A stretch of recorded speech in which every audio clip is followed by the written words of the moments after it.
Hey there, fellow history buffs.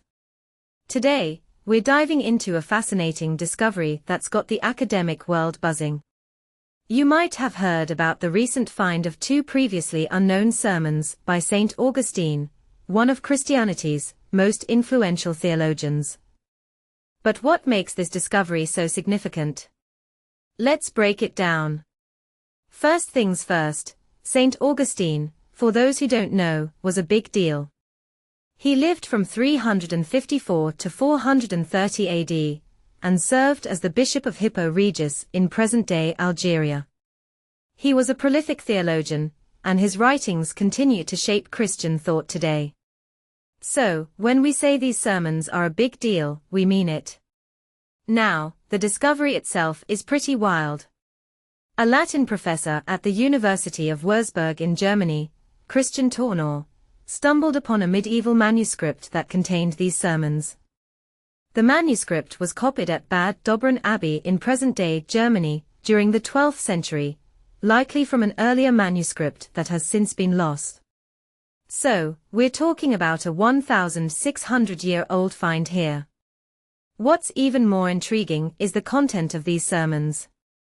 They explore the Old Testament story of the Witch of Endor, where King Saul consults a witch before a battle against the Philistines. The witch summons the spirit of the deceased prophet Samuel, who foretells Saul's death in battle, raising the question of Theodicy, or why an all-powerful God would allow such a diabolical act to occur. It's a deep, thought-provoking topic that has puzzled scholars for centuries. Now, here's where it gets really interesting. Augustine's sermons show him weighing the possibility that King Saul repented and was ultimately redeemed after hearing Samuel's prophecy. This interpretation is the most remarkable element of the new sermons, according to Tornau. It's a fresh perspective that challenges traditional views of Saul as a villainous figure. But what makes this discovery even more significant is the style and content of the sermons. They reflect a style of Christian liturgy that would have been impossible in the Middle Ages. The background is North African, as is clear from the concluding prayer of the first sermon, which is only attested in late antique Africa. This suggests that the sermons were likely written in late antiquity, not the Middle Ages. Now, you might be wondering, how did researchers know these sermons were authentic? Well, that's where Tornau's expertise comes in.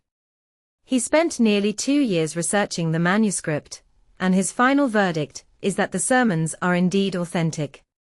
He noted that the author is familiar with Augustine's thought and works, but does not simply copy them, which would be a sign of inauthenticity.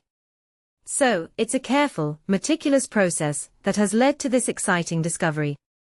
In my opinion, this discovery is a game-changer for our understanding of St. Augustine and his teachings. It shows us a more nuanced, complex view of his thought, and it challenges us to rethink our assumptions about the past. It's a reminder that there's always more to uncover, more to learn, and more to explore in the rich tapestry of history. So, what do you think? Are you as excited as I am about this discovery? Let me know in the comments below.